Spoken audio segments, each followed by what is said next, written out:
Hello, good morning student. Today we will learn new chapter income from salary. But before that we have to discuss some other points. Let me discuss that.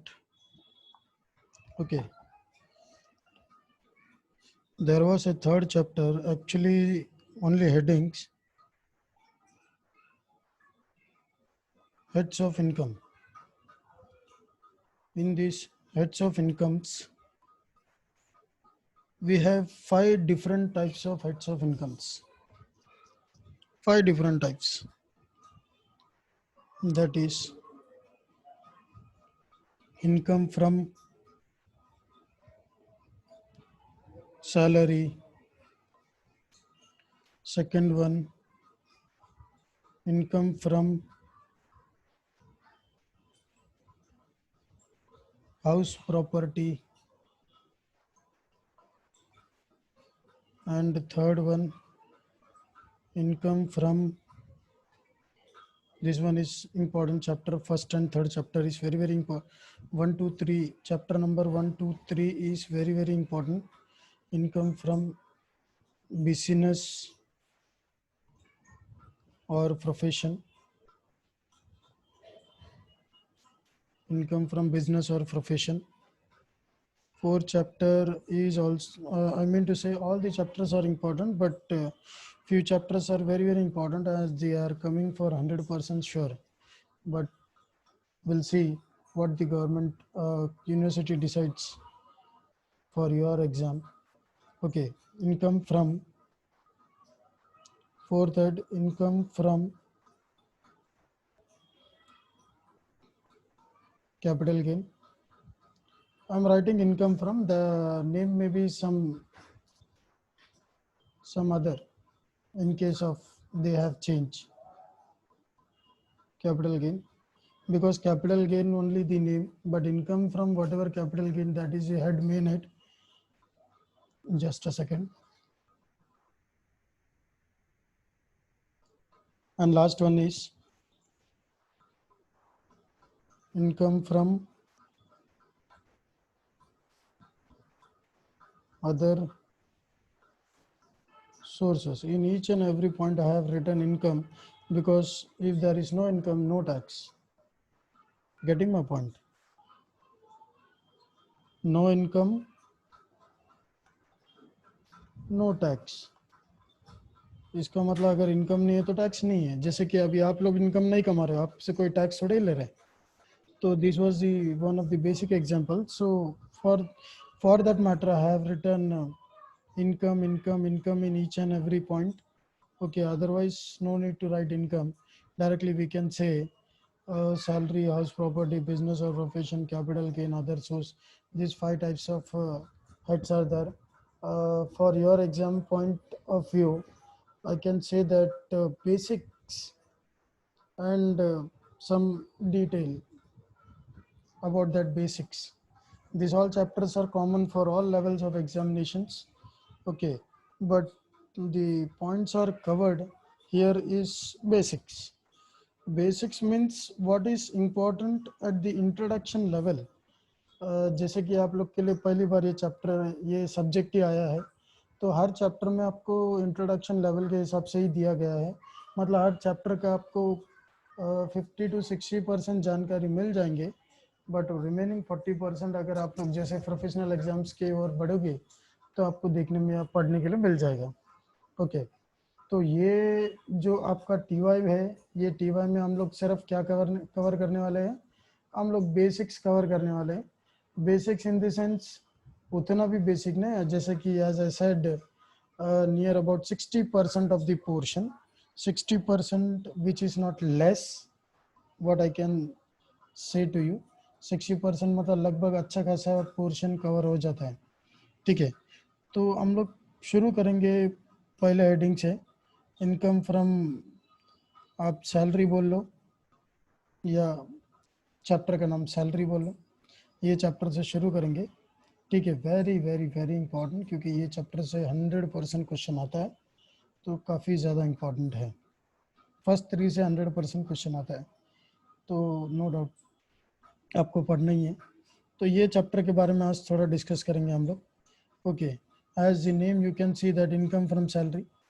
अच्छा, आपको heading लिखना है। Heading कैसे लिखेंगे? Income from salary of, जिसका भी नाम दिया रहेगा उसका नाम आ जाएगा। ओके, उसके बाद पर्टिकुलर्स, रुपीस का कॉलम बन गया। ओके, उसके बाद computation of income from salary. तो हम लोग कंप्यूट करेंगे क्या क्या आएगा सैलरी में। सबसे पहला तो बेसिक सैलरी। बेसिक सैलरी, अगर आप लोग को बेसिक सैलरी के बारे में डिटेल बोलूँ, अगर आप कंपनी में जाओगे, से एग्जांपल कोई भी कंपनी में, एग्जांपल के लिए बता रहा हूँ, ऐसा कुछ नहीं है, it varies from company to company. Okay, तो एक एग्जांपल के लिए बता रहा हूँ, बेसिक सैलरी मतलब अगर आप कोई कंपनी में जा रहे हो और वो कंपनी में अगर आपको सैलरी से एग्जांपल 10,000 है, ठीक है, उसमें बेसिक्स मान लो 2,500 है। समझ में आ रहा है? मैं समझाने के लिए सर बता रहा हूँ, अगर बेसिक से मतलब टोटल सैलरी में से बेसिक का एक छोटा सा हिस्सा होता है। समझ में आ रहा है? मतलब मिनिमम सैलरी जो है वो आपको, उसको बोलते हैं बेसिक सैलरी। 10 तो टोटल है, टोटल में से सिर्फ बेसिक जो मिनिमम सैलरी है वो अपना बेसिक सैलरी माना जाएगा। ठीक है, एडवांस सैलरी सबको पता है। अगर सैलरी एडवांस में लिया तो उसको हम लोग, सैलरी एडवांस में लेना मतलब समझ रहे हो, इस साल का हम लोग ने एडवांस में नहीं लिया, अगले साल का अगर हम लोग ने एडवांस में लिया है तो उसको अगर हम लोग एडवांस सैलरी बोलेंगे। इस साल का अगर हम लोग लेंगे तो उसको एडवांस अगेन सैलरी बोलेंगे, और वो यही साल में एडजस्ट भी हो जाएगा। समझ में आ रहा है? आगे समझा दूंगा। फिलहाल एडवांस सैलरी मतलब क्या, सैलरी आगे का साल का सैलरी अभी आपने एडवांस में लिया है तो उसको हम लोग एडवांस सैलरी बोलेंगे। एरियर्स ऑफ सैलरी, पिछले साल का अगर कोई पैसा हमारा बाकी है उसको हम लोग बोलेंगे। इस साल का बाकी है तो वो नहीं, पिछले साल का अगर कोई सैलरी बाकी है तो उसको हम लोग एरियर्स ऑफ सैलरी, जो पेंडिंग सैलरी है वो मानेंगे। ठीक है, बोनस सबको पता है हर साल मिलता है, मिलेगा तो ही टैक्स है, डिक्लेयर करेगा तो टैक्स नहीं। मतलब बोनस देगा, अगर मालिक ने बोल दिया कंपनी में, ओनर ने मतलब जो सेठ है या जो भी आप कह लो, कंपनी ने डिक्लेयर किया कि बोनस मिलेगा, डिक्लेयर करने से कोई फर्क नहीं पड़ता है, उसके ऊपर टैक्स नहीं है। बोनस मिला तो रिसीव्ड बेसिस में टैक्सेबल है। कमीशन, अगर हम लोग, अगर कोई, कुछ लोग ऐसे होते हैं जो कमीशन के लिए काम करते हैं, उनके लिए कमीशन ही सैलरी है।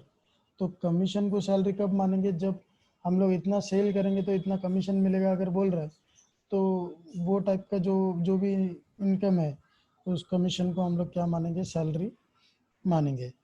एक्स ग्रेशिया मतलब एक्स्ट्रा इनकम, इसको मैं बोल देता हूँ कि एक्स्ट्रा इनकम जो भी रहेगा, एक्स्ट्रा इनकम को हम क्या बोलेंगे? X gratia. तो जो भी एक्स्ट्रा इनकम मिलेगा, या एडिशनल इनकम बोल लो, एक्स्ट्रा इनकम बोलो या फिर उसको एडिशनल इनकम बोलो, दोनों एक ही है। ठीक है, तीनों भी, x gratia, extra income, additional income, everything is similar.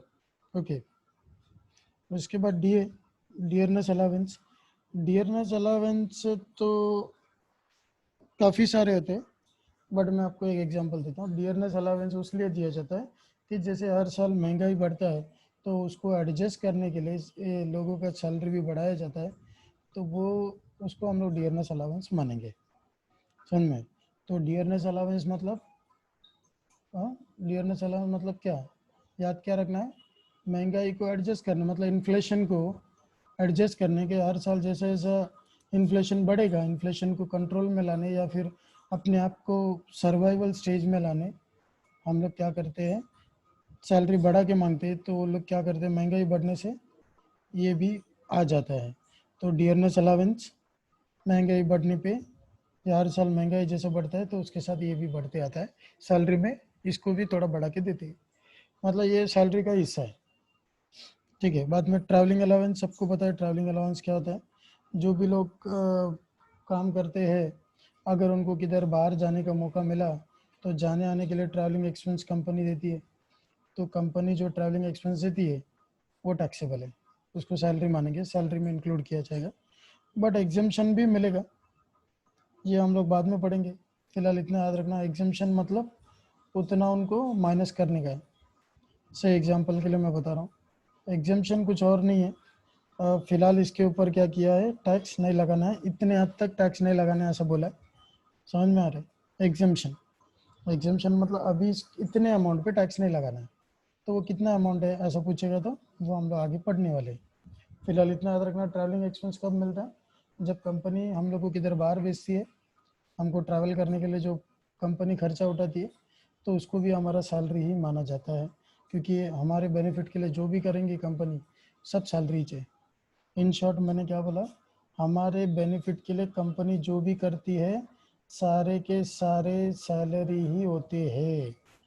समझ में आ गया? ठीक है, तो ये था ट्रैवलिंग अलाउंस। जो एम्प्लॉय को, एम्प्लॉयर मतलब जो लोग काम करते हैं सैलरी में उनको कंपनी देती है, कंपनी एम्प्लॉयर,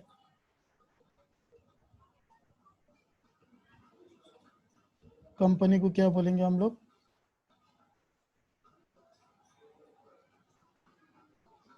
एम्प्लॉयर बोलेंगे। और जो लोग काम कर रहे हैं,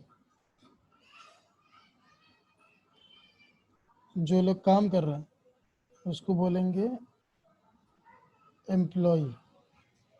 समझ में? ये रिलेशनशिप होना चाहिए दोनों के बीच में। अगर ये रिलेशन से अगर कुछ भी इनकम मिलता है तो वो सैलरी है। ये रिलेशनशिप है दोनों का। ये क्या है, रिलेशनशिप। समझ में आ गया? ये रिलेशनशिप रहेगा तो ही सैलरी मानेंगे, अदरवाइज उसको सैलरी भी हम लोग मानेंगे बिल्कुल भी नहीं। समझ में आ गया? तो this was the important point. तो इसमें एक सेकंड दे दो, मिटा देता हूँ। Hope you understood. Okay, so next point,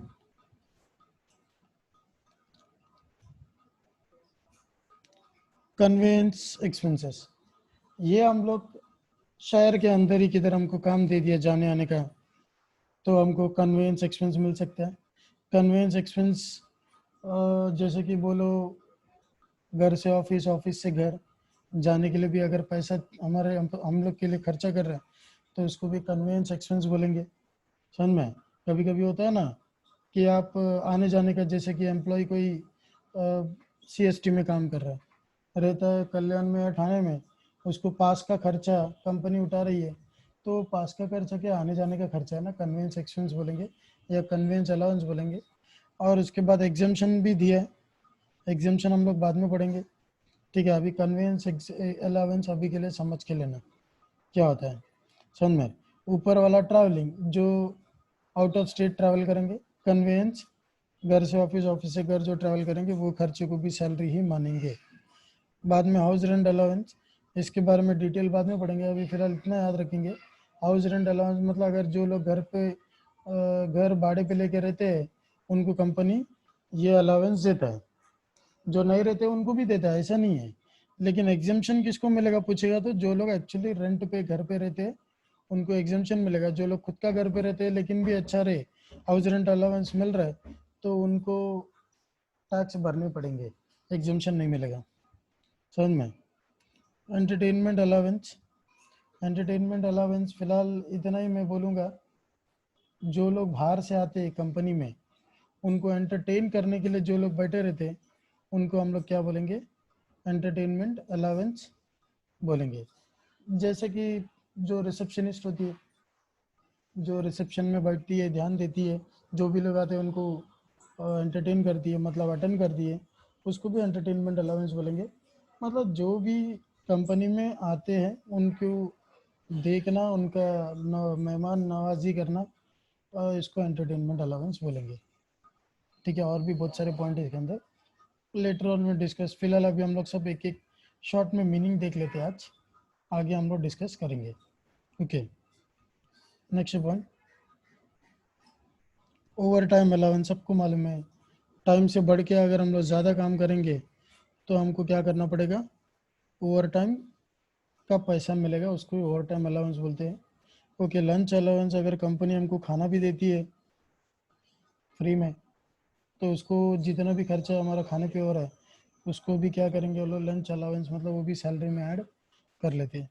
project allowance, अगर हमको कोई काम दिया है उसके लिए हमारे ऊपर खर्चा कर रहा है, वो काम का जो भी खर्चा है वो हमारे सैलरी में ऐड होगा। समझ में आया? खास करके वो काम हमको दिया गया है और उसके लिए हम लोग क्या कर रहे हैं, कुछ पैसा भी हमको दे रहे हैं, तो वो भी हम लोग चार्ज करेंगे। उसके बाद सिटी कंपनसेटरी अलाउंस।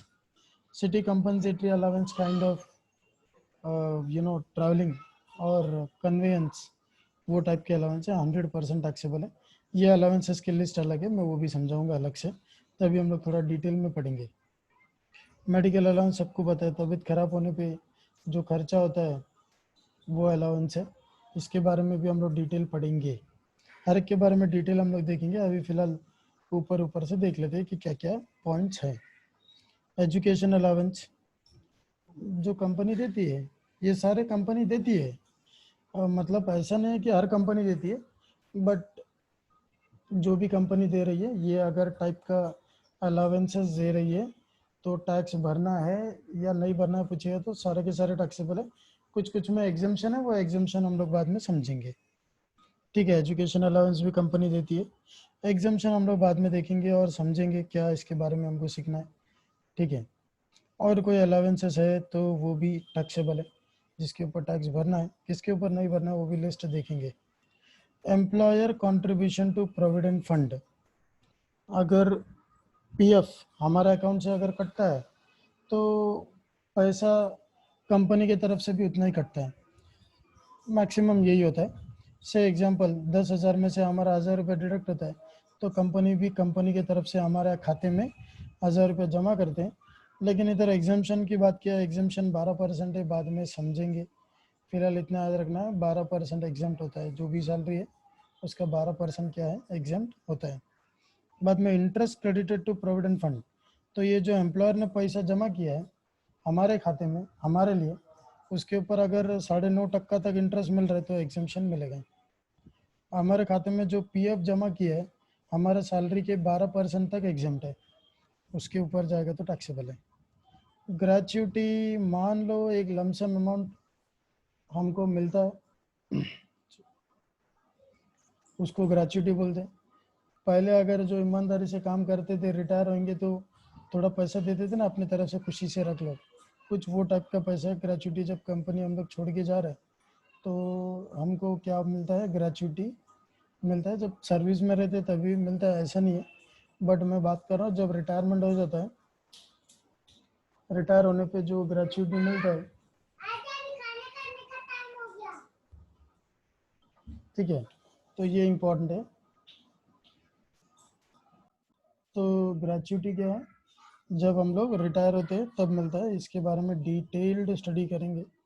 ओके, फिलहाल just now you just try to understand what is given in the point. Uncommuted pension, commuted pension, pension के दो टाइप है। से एग्जांपल अगर रिटायर हो गया कोई एम्प्लॉय, उसके बाद हर महीने उसको पेंशन मिलता है, तो वो पेंशन को हम लोग क्या बोलेंगे, अनकम्यूटेड पेंशन, महीना महीना मिलेगा। नहीं हम लोग चाहता है कि नहीं मुझे महीना महीना चाहिए, एक साथ दे दो, तो उसको बोलेंगे हम लोग कम्यूटेड पेंशन। समझ में आया? अनकम्यूटेड मतलब महीना महीना मिलेगा, मंथली मिलेगा, और कम्यूटेड मतलब एक साथ पूरा पेंशन ले लेना। ये होता है कम्यूटेड और अनकम्यूटेड पेंशन। मालूम है ना, पेंशन रिटायरमेंट के बाद ही मिलता है क्या नहीं? क्या रिटायरमेंट के पहले मिलता है? रिटायरमेंट के बाद ही मिलता है। नेक्स्ट पॉइंट, एग्जाम्शन जितने भी है सब बाद में देखेंगे। लीव एनकैशमेंट, कंपनी के तरफ से हमको छुट्टी मिलता है हर साल। से एग्जांपल बहुत सारे टाइप की छुट्टी होती है, सिक लीव होता है, ठीक है, कैजुअल लीव होता है, ओके, बहुत सारे लीव्स होते हैं कंपनी की तरफ से। तो जो भी लीव्स मिल रहे हैं, लीव एनकैश करना मतलब अगर छुट्टी नहीं लिया तो उसका पैसा भर के मिलेगा, ऐसा बोल रहे। से एग्जांपल कंपनी बोलता है कि साल में 45 दिन छुट्टी मिलेंगे मैक्सिमम, इसमें 45 दिन अगर आपने छुट्टी नहीं लिया, पूरा साल भर काम किया, तो समझना वो 45 दिन का आपको कैश मिल जाएगा, पैसा मिल जाएगा, क्योंकि आपने छुट्टी लिया ना। और ऐसा तो होता नहीं कि हम लोग साल भर छुट्टी लेते नहीं है, तो जितना भी छुट्टी बच जाएगा जो हमने नहीं लिया हमको दिया है, तो उसके बदले में पैसा मिल जाएगा। एग्जेम्पशन हम लोग आगे देखने वाले हैं।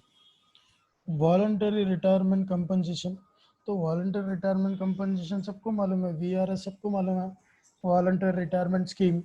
तो उसके तहत जो भी रिटायरमेंट ले रहे खुद से, वॉलंटरी मतलब खुद से, तो खुद से जो भी रिटायरमेंट ले रहे तो उनको जो भी पैसा मिलेगा उसको बोलते हैं वॉलंटरी रिटायरमेंट कंपनसेशन। ठीक है, एग्जाम्शन पढ़ेंगे आगे।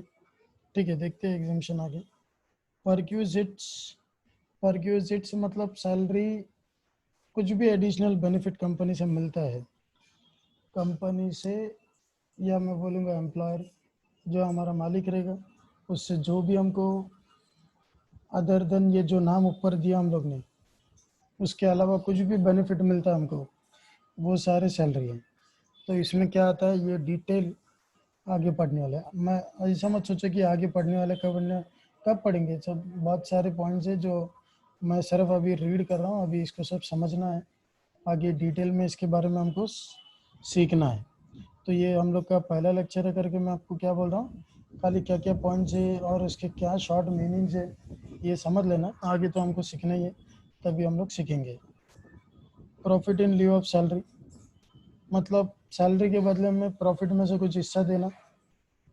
ठीक है, जैसे कि सैलरी बढ़ा के देना तो प्रॉफिट में से सैक्रिफाइस करना पड़ेगा, तो उसको भी क्या बोलते हैं हम लोग, प्रॉफिट इन लिeu ऑफ सैलरी। इसका ये मतलब नहीं है जो कंपनी को फ़ायदा होएगा वो प्रॉफिट में से हमको मतलब निकाल के देगा अलग से, वैसा नहीं है। मतलब हम लोग कोई ओनर नहीं है, तो सम्मान लो कि हम लोग एम्प्लॉई है उधर के, हम लोग उधर काम करते हैं।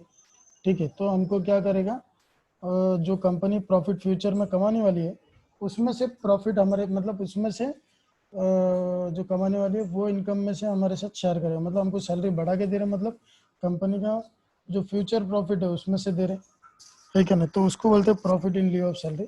इसका ये मतलब नहीं है कि कंपनी को जो प्रॉफिट होगा उसमें भी हमको हिस्सा देगा, समझ में आया। तो सैलरी के बदले में वो बढ़ा के हमको देने वाला है, उसी को प्रॉफिट इन लिeu ऑफ सैलरी पर। ग्रॉस सैलरी, अभी तक जितने भी सारे नाम देखे सबका अमाउंट को ऐड करेंगे तो हमको मिल जाएगा ग्रॉस सैलरी। ठीक है, इसमें से लेस करेंगे, माइनस करेंगे, डिडक्शन अंडर सेक्शन 16। डिडक्शन अगर पूछेगा आप क्या है मुझे, ये कंपलसरी माइनस करना ही है। मतलब बाय लॉ, लॉ ने बोला है कि जो भी सैलरी कमाता है उनको ये सारी चीज़ उनके इनकम में से माइनस करना है। सबसे पहले स्टैंडर्ड डिडक्शन, स्टैंडर्ड डिडक्शन बस 2006 के बाद अब भी आया है, पिछले साल से ही आ रहा है। उसके पहले बीच में इसको निकाल दिया था लॉ ने, बट फिर से इंट्रोड्यूस किया। स्टैंडर्ड डिडक्शन मतलब आप कितना भी कमाओ आपको ये डिडक्शन तो मिलने वाला है, वो एम्प्लॉय गवर्नमेंट हो नॉन गवर्नमेंट हो उसको ये डिडक्शन तो मिलना ही मिलना है, समझ में।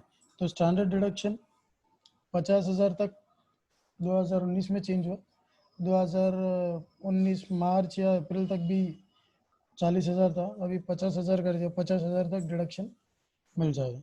एंटरटेनमेंट अलाउंस का भी डिडक्शन मिलेगा, कितना मिलेगा ये आगे सीखेंगे, अभी फिलहाल इतना याद रखना, एंटरटेनमेंट अलाउंस का डिडक्शन मिलेगा। ऊपर जो ऐड किया था, ऊपर जो हम लोग ने देखा था एंटरटेनमेंट अलाउंस वही है, उसका डिडक्शन मिलेगा अंडर सेक्शन 16। लेकिन डिडक्शन कितना मिलेगा बाद में देखेंगे, डिडक्शन किसको मिलेगा, सिर्फ गवर्नमेंट एम्प्लॉय को मिलेगा, ये भी हम लोग डिटेल में बाद में देखने वाले हैं। प्रोफेशनल टैक्स, हर कोई जो सैलरी के लिए काम करता है उसको प्रोफेशनल टैक्स देना पड़ता है। प्रोफेशनल टैक्स कुछ और नहीं है, एम्प्लॉयमेंट टैक्स है। जो लोग काम करते हैं, जॉब जो भी करते हैं उनको ये टैक्स भरना पड़ता ही है कंपनी के रूल के तहत, समझ में। तो डिडक्शन में तीन है, standard deduction, entertainment allowance, professional tax. तो ये माइनस होने के बाद क्रॉस सैलरी से डिडक्शन लेस होने के बाद नेट सैलरी या टैक्सेबल इनकम फ्रॉम सैलरी भी इसको नाम दिया जाता है ज़्यादातर। Okay, this were the important points, और यही पॉइंट्स एग्जाम में आने वाला है, इसी के बारे में हमको पढ़ना है, सीखना है। एक आध नाम आगे पीछे हो सकता है, आगे हम लोग सीख लेंगे, पढ़ेंगे। ओके, फॉर ए टाइमिंग आपको ये समझना है कि this all are the important points. ठीक है, आगे बेसिक सैलरी, ये जो हमारा पहला पॉइंट था, basic salary is always taxable on due basis or receipt basis whichever is earlier. Basic salary के ऊपर टैक्स कौन से बेसिस पे लगता है, ड्यू है या फिर रिसिप्ट है। ड्यू बेसिस मतलब सैलरी हम लोग ने काम तो कर लिया है बट अभी तक उसका पैसा मिला नहीं है, मतलब ड्यू हो गया, सैलरी हमको मिलना है। समझ में? अभी से एग्जांपल 15 दिन काम किया तो 15 दिन काम किया तो 15 दिन का सैलरी मिलना है ना, मिलना है, दैट इज ड्यू, मिलना है। रिसिप्ट मतलब सबको मालूम है, रिसिप्ट मतलब मिल गया। तो जो भी पहला है मिलना है या मिल गया, सैलरी मिलना है, कमा लिया आपने लेकिन मिला नहीं है, या फिर आपने कमाया भी और आपको मिल भी गया। तो दोनों में से जो पहला रहेगा उसी को हम लोग सैलरी मान लेंगे और इसके ऊपर ही टैक्स उसके हिसाब से चार्ज करेंगे। तो पॉइंट देखना, 4 अलग अलग पॉइंट्स मैंने लिए, उसको समझ से, ठीक है, इजी इजी पॉइंट्स है। Okay, basic salary 6,000 per month, date of retirement 31 अगस्त। तो सैलरी कितना मिलता था हर महीना, 6,000, और रिटायर हो गया अगस्त में। और आपको फर्स्ट लेक्चर में, सॉरी सेकंड लेक्चर में मैंने सिखाया था, क्या सिखाया था, अप्रैल से मार्च क्या है, ईयर एंड है। तो अप्रैल से अगस्त कितना महीना हुआ, अप्रैल मई जून जुलाई अगस्त, 5 महीना, ठीक है। तो 6,000 इंटू 5 तो कितना हो गया, 30,000। तो बेसिक सैलरी कितना हो गया, 30,000। समझ में आ रहा मैंने क्या बताया, ठीक है, very very important. Basic salary 6,000 per month, date of retirement 31 अगस्त, salary is due and received on the last day of the every month. तो क्या बोला, बेसिक सैलरी जो है 6,000 हर महीने, रिटायरमेंट अगस्त में ही हो रहा है, मतलब 5 महीने। लेकिन आगे एक पॉइंट जो दिया है, salary is due and received, due भी हुआ है, मिलना भी है और मिला भी है। Last day of every month मतलब हर महीने की लास्ट डेट को मिल भी गया है। मतलब से एग्जांपल 1 तारीख को हम लोग काम करने शुरू किया है तो 30 तारीख हमारा लास्ट है, तो 30 तारीख को मिलना चाहिए सैलरी, और मिल भी गया। समझ में? 30 दिन का हम लोग ने काम कर लिया तो 30 तारीख तक का हमको मिलना है और उसी दिन मिल भी गया 30 तारीख को। तो मतलब बराबर महीना महीना मिल रहा है, पूरा महीने का पूरा महीना ही सेम महीना ही मिल रहा है। तो इसके लिए 6,000 इंटू 5, अप्रैल मई जून जुलाई अगस्त, 30,000, है क्या नहीं। तो next point, basic salary 6,000 per month, date of retirement 31st August, salary is due on last date of every month but received in the following month। मतलब क्या बोला है, सैलरी 1 तारीख से 30 तारीख तक काम किया तो 30 दिन का हमको पैसा मिलना, लेकिन मिला कभी, अगले महीने 1 तारीख को, यही होता है ना। तो इस हिसाब से 6 महीने का हम लोग लेंगे सैलरी। आप बोलेगे सर 6 महीने का क्यों ले रहे, मार्च का अप्रैल को मिलने का है ना। अरे हाँ क्या नहीं, हाँ क्या नहीं, तो ड्यू बेसिस नहीं, ड्यू और रिसीव्ड, समझ में है? ड्यू हुआ है लास्ट डेट में और रिसीव हुआ है अगले महीने में, विच एवर इज अर्लियर बोला है ना, तो वो हिसाब से। तो मार्च का कब मिलने वाला है, अप्रैल में, अप्रैल का मई में, और अगस्त का कभी मिलेगा, सितंबर में। तो इस हिसाब से 6 महीने का मतलब समझ में आ गया आपको, 1 महीने का आगे का हमको हिसाब मिल जाएगा, उसके हिसाब से 6 महीने के हिसाब से 36,000। And last point is basic salary of 6,000 per month, date of retirement 31st August, salary is due and received in the following month, मतलब नेक्स्ट मंथ। तो इस महीना कमाया लेकिन इसका पेमेंट का डेट भी अगले महीने है और मिला भी अगले महीने, तो उस हिसाब से 6 महीना, जैसे कि मैंने बताया मार्च का आपको अप्रैल में मिलेगा, अप्रैल का मई में, मई का जून में, जुलाई का अगस्त में, ऐसा अगस्त का कब मिलने वाला है, सितंबर में।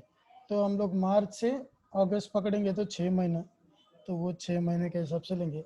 सितंबर में मिलने वाला है ना, लेकिन हम लोग ड्यू बेसिस या रिसीव्ड बेसिस अगर जो पहले पूछेगा तो दोनों भी नेक्स्ट मंथ में जा रहा है, तो उस हिसाब से मार्च अप्रैल मई जून जुलाई अगस्त 6 महीने का हम लोग देख सकते हैं। तो आज हम लोग सिर्फ इतना ही पढ़ेंगे, आगे है लेकिन हम लोग ये सब कल पढ़ेंगे। तो आज के लिए बस इतना ही। तो समझ में आया? तो आज हम लोग को ये फॉर्मेट जो कि काफ़ी ज़्यादा इम्पोर्टेंट है, और उसके साथ ये बेसिक सैलरी का जो टर्म्स है ये हमको समझना है। इसी के बेसिस में हम लोग क्या करेंगे, कल के लेक्चर को कंटिन्यू करेंगे। ओके, तो कल का लेक्चर बहुत इम्पोर्टेंट होने वाला, तो बी कॉशियस।